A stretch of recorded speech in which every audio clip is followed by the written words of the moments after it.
Baik, Iwabillah rahmatullah. Siapakah Dajjal? Dajjal ini lahir di Samirah dan dia diberi nama Samiri karena lahir di Samirah. Nah, kenapa disebut Samiri? Karena lahir di Samirah. Dia lahir 100 tahun sebelum Nabi Musa diutus. Dan Allah Subhanahu wa taala memberikan kelebihan kepadanya. Pertama, dia diberikan umur panjang. Ya, yang zul umroh ila yamisa ila akhir zaman. Ya, dia ditangguhkan ajalnya sampai akhir zaman. Yang kedua, dia memiliki kecerdasan di atas akal jenius rata-rata umat manusia. Jadi sejenius apapun umat manusia yang normal, dia 60 tahun di atasnya. Sehingga penemuan-penemuannya, kecanggihan berpikirnya, kedewasaannya jauh di atas manusia. Rata-rata manusia normal. Yang ketiga, dia memiliki kemampuan sihir yang luar biasa. Apapun sihir yang selama ini kita saksikan, tidak ada yang mampu mengalahkan sihir dia. Sehingga saking luar biasa sihir yang dia miliki, seolah-olah orang mengenalnya selevel dengan Tuhan. Karena apapun yang semestinya menjadi perbuatan Tuhan, Dajjal bisa melakukannya. Ini saking hebatnya sihir Dajjal. Nah, nasab kelahirannya adalah nasab yang aneh para Allah. Dia lahir dari termasuk Bani Israel. Bani Israel ini keturunan Nabi Yakub. Yakub itu gelarnya Israel. Keturunannya disebut Bani Israel. Dari Yehuda. Yehuda ini adalah anak laki-laki dari istri pertama Nabi Yakub alaihissalam. Nabi Yakub istrinya 4. Yang pertama bernama Ya'la. Dari Ya'la ini melahirkan 6 orang. Salah satunya bernama Yehuda dan Lewi. Lewi melahirkan Nabi Musa alaihissalam. Yehuda melahirkan bangsa yang kita kenal Yahudi. Salah satunya Yehuda ini melahirkan generasi yang pada akhirnya melahirkan Samiri. Ya, kalau Rahil istri yang kedua, dan ini istri yang paling dicintai oleh Nabi Yakub, melahirkan 2 anak, Bunyamin dan Nabi Yusuf. Nabi Yusuf dan Bunyamin. Yang lainnya juga sama melahirkan 2 anak. Kahit dari Ya'la melahirkan 2 anak, Dam dan Naftali. Ya. Anak tertua dari Nabi Yakub dari istri pertama bernama Raubin. Nah, dari Yehuda inilah lahir Samiri. Nah, ayah dan ibunya, kakek dan nenek Samiri ini adalah para penyembah berhala. Karena Samirah saat itu terkenal penyembah berhala. Ayahnya ini lahir dari proses perzinahan adik dan kakak, incest. Adik dan kakak berzina, lahir ayahnya. Adik dan kakak berzina, lahir ibunya. Jadi ayah dan ibunya ini lahir dari proses yang haram. Dan ketika ibunya menstruasi, disetubuhi sama ayahnya. Jadi itu, peluangnya dari 2000 persetubuhan dalam keadaan menstruasi, 1 bisa jadi. Karena menurut penelitian medis juga, bahwa darah kotor tidak menghalangi terjadinya fertilisasi, tidak menghalangi terjadinya reproduksi manusia. Jadi tetap pembuahan ovum oleh sperma bisa terjadi walaupun ada dalam medium darah kotor, menstruasi. Nah, ketika itulah hamil dan lahirlah Samiri. Rasulullah SAW menyebutkan dalam Musnad Imam Ahmad, ayah dan ibu Dajjal ini melewati perkawinannya selama 30 tahun tanpa melahirkan seorang anak pun.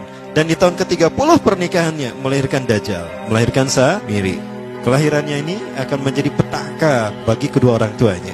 Dia adalah orang yang paling sedikit manfaatnya dan paling banyak keburukannya bagi manusia, terutama bagi kedua orang tuanya. Bahkan ketika dia lahir, alam semesta menolak kelahirannya. Dordar gelap, hujan badai, petir. Itu terjadi di malam di mana Samiri dilahirkan. Seolah-olah alam menolak kehadirannya. Nah, sejak lahir sampai usia 5 tahun, dia tidak netek sama ibunya. Kebayang, 5 tahun air susu ASI tidak ditetekkan. Itu yang menyebabkan terjadinya kanker payudara. Maka ibunya pun meninggal gara-gara kanker payudara ini. Nah, ibunya meninggal gara-gara itu. Terbukti apa yang disampaikan Rasulullah. Kelahirannya menjadi petaka bagi kedua orang tuanya. Begitu pula ayahnya, maka ayahnya menjadi single parent. Nah, kemudian di tahun yang kelima, sejak lahir sampai 5 tahun, kenapa dia menetek pada ibunya? Karena kerjanya tidur melulu. Disebut mati, dia bernafas dan cuma berdetak. Disebut hidup, dia tidak bergerak. Antara hidup dan mati, la yamutu wa la yahya. Nah, maka di usia ke-5 tahun, nah ini terjadi peristiwa yang menarik. Apa itu? Samiri bangun dari tidurnya di tengah malam dan tidak ada orang yang menyadari Samiri bangun. Dia merangkak dan pindah ke berhala yang terbesar. Nah, dia pindah ke pangkuan berhala terbesar, tidur di sana. Dan ternyata ketika berada di berhala terbesar tadi, ya buang air kecil dan buang air besar. Besoknya itu adalah hari pemujaan kepada dewa-dewa mereka, bangsa Samirah. Apa yang terjadi? Ketika terjadi ritual pemujaan tadi, maka sang raja yang dipertuhankan oleh kaumnya mencium sesuatu yang tidak enak. Bapaknya Samiri ini adalah tokoh agama paganisnya. Pas dilihat, kaget sang raja. Ternyata itu pesing berasal dari pantatnya si Samiri yang ada di pangkuan berhala terbesar. Marah murka tuh sang raja. Itu anak kamu, kenapa ada di situ? Kurang ajar kamu, ya telah menghina Tuhan kita. Kenapa kamu pindahkan anak kamu ke situ? Oh tidak Tuhan, saya tidak memindahkannya. Bagaimana saya bisa menghina Tuhan saya? Lalu siapa yang memindahkannya? Kan dia lumpuh. Nah, sekali lagi, kehadirannya menjadi petaka bagi kedua orang tuanya. Akhirnya raja marah dan ayahnya dipenjara. Selama ayahnya tidak bisa membuktikan penghinaan tadi, maka ayahnya dihukum mati. Pada akhirnya ayahnya pun dihukum mati. Ya, sedikit manfaat bagi kedua orang tuanya. Maka kemudian dia hidup pelihara oleh sang raja. Dan pas di usia dia 5 tahun itu, Allah menimpakan murkanya kepada bangsa Samirah yang sudah kelewat batas, maksiat, dan sudah tidak ada toleransi dari Allah untuk mereka hidup di bumi. Maka Allah perintahkan mereka Jibril menghabisi mereka. Maka bangsa Samirah itu pun diratakan. Si Samiri karena masih balita, ya Allah selamatkan dia lewat malaikat Jibril. Diselamatkan dia dan ditempatkan di pulau entah berantah. Ada yang menyebutkan pulau ini berada di Laut Yaman, dan pulau ini dinamakan Pulau Socotra. Pulau Socotra ini adalah pulau yang berada di ujung Jazirah Arab. Nah, ini Pulau Socotra. Ini pulau tempat di mana Dajjal atau Samiri dibesarkan sejak 5 tahun sampai usia 100 tahun. Ya, dari usia 5 sampai 100 tahun dia tinggal di Pulau Socotra ini. Nah, Pulau Socotra ini adalah pulau yang berada di kawasan Yaman. Pulau yang memiliki banyak keunikan luar biasa. UNESCO sempat ingin menjadikannya keajaiban yang ke-8. Kan ada 7 keajaiban dunia ya. Yang ke-8-nya tadinya ini. Namun karena dia terkait dengan Samiri Dajjal, maka banyak negara yang menentangnya, terutama negara-negara yang menjadi pengikut Dajjal. Maka pada akhirnya pulau ini dirahasiakan. Nah, sebetulnya pulau ini unik kalau kita ingin berekreasi ke sana. Namun karena posisi yang terpencil, jarang orang mengikutinya. Para wisatawan jarang mengunjunginya. Padahal sesuatu unik, termasuk binatang dan penghuninya itu unik-unik. Pohonnya unik. Dunia menyebutnya pulau ini dengan pulau julukan dari pulau alien hingga pulau neraka. Ada juga yang menyebutkan The Jekyll Island. Pulau Jekyll Island itu bahasa barat, kalau bahasa kitanya Pulau Dajjal. Ya, sama dengan Pulau Sedir ya. Itu juga The Jekyll Island. Nah, Pulau Socotra kaya dengan flora dan fauna yang unik hingga saat ini belum ditemukan di tempat lain. Jadi tidak ada flora dan fauna yang ada di pulau ini yang ada di pulau lain di seluruh dunia. Hanya ada di pulau ini. Makanya di pulau inilah Allah ciptakan satu binatang yang unik juga, yang disebut dengan jasasa. Jasasa, binatang jasasa itu artinya mata-mata. Tajassa yatajassu tajassusan wa jasasatan, artinya pemata-mata, spy. Binatang ini bertumbuh besar, tahmatun kabirah tughatti jismaha asy-sya'ar hatta la nastati an nafariqa ayna wajhu wa ayna dubru. Tubuhnya besar, dipenuhi dengan bulu, sehingga saking penuhnya bulu kita tidak bisa membedakan mana dubur, mana wajah. Yang menghadap itulah wajah. Baik, karena itu pulau ini pernah dilesarkan sebagai salah satu dari 7 keajaiban dunia yang baru ya. Nah, baik, ini contohnya nih. Saya perlihatkan keajaiban dan keunikan. Ini adalah padang pasir di Pulau Socotra.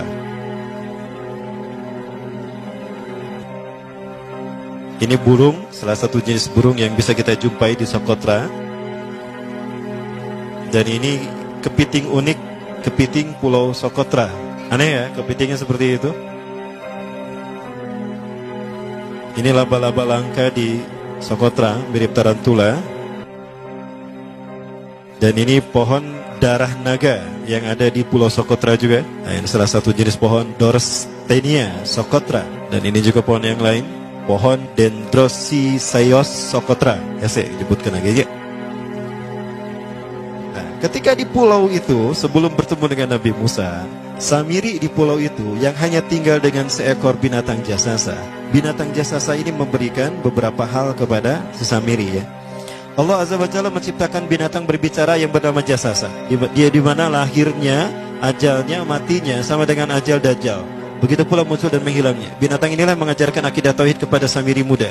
Pelajaran ini kononnya ditulis oleh Jibril alaihissalam dalam bentuk panel-panel atau prasasti. Isi prasastinya panel 1 yang ditulisnya malaikat Jibril, panel 1 itu berisi kalimat la ilaha illallah, tidak ada Tuhan selain Allah. Ini dijelaskan oleh binatang jasasa. Yang kedua, panel kedua berkata Allahu wahid la syarikalah. Allah Maha Esa, tidak ada sekutu bagi Allah. Itu dijelaskan juga oleh binatang jasasa ini. Nah, binatang jasasa ini sekali lagi dia bertubuh besar.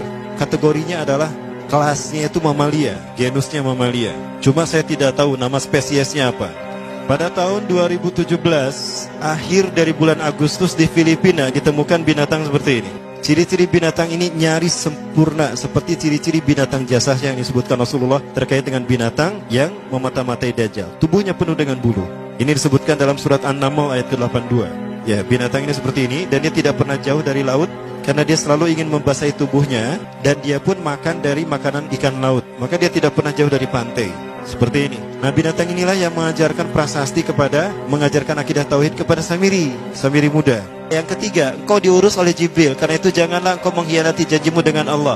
hanya engkau saja di pulau ini. Panel yang kelima, makanlah dan nikmatilah makanan minuman yang menjadi rizki dari Allah sesuai kehendakmu.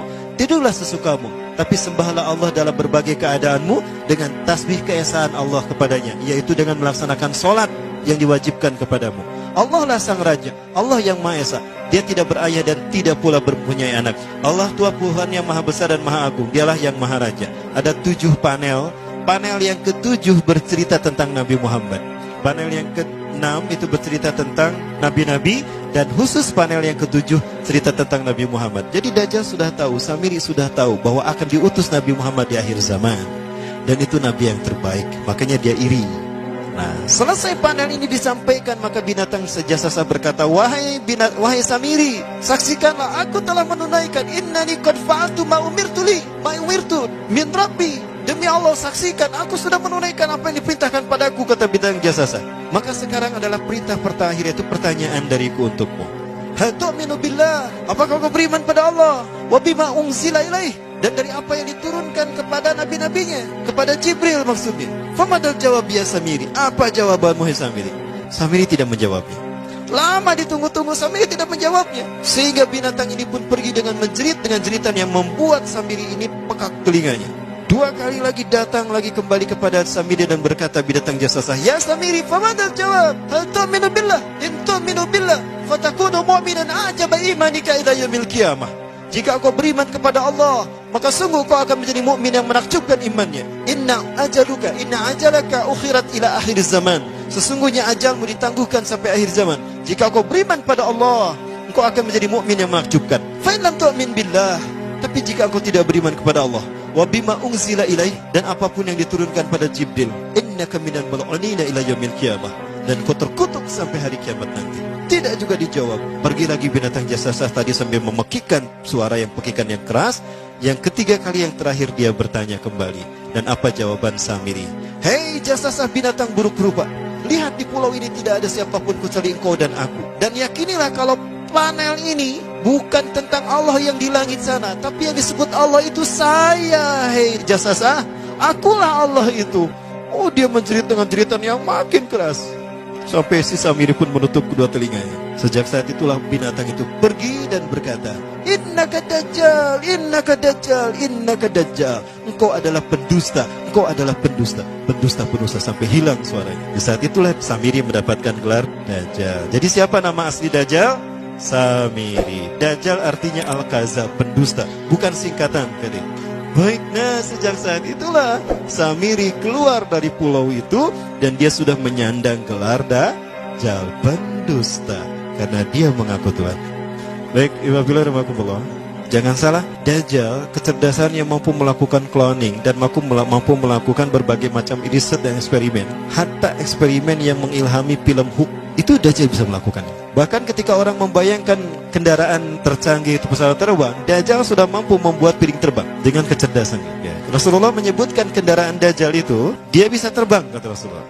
Dan kecepatan terbangnya 5 km per sekon. 1 detik 5 km. Hanya dengan berkedip-kedip dia berkeliling dunia. Ya. Kecepatan ini diambil dari hadis Rasulullah. Berapa kecepatannya Rasulullah ketika dia terbang di muka bumi? Ya, kendaraan yang dia gunakan itu kecepatan terbangnya seperti awan yang ditiup angin, kata Rasulullah. Dan awan rata-rata ditiup angin itu 5 km per sekon. Dan jarak dari satu telinga ke telinganya, artinya setengah diameter atau diameter kepalanya, keledai yang dia gunakan, Rasul menyebutnya keledai, itu arba'una zira, 40 hasta, 27 meter. Diameternya itu 27 meter. Keledai macam apa yang jarak dari satu telinga ke telinganya 27 meter? Kalau bukan piring terbang. Ini bisa 24 meter kan? 27 meter, bisa tidak? Bisa, dan kecepatannya pun sama. Dan pernah meninggalkan jejak Cop Circle di Yogyakarta. Nah, Cop Circle itu adalah jejak UFO yang menjadi isyarat instruksi bagi para pelaku konspirasi dunia. Siapa? Para kalangan Illuminati.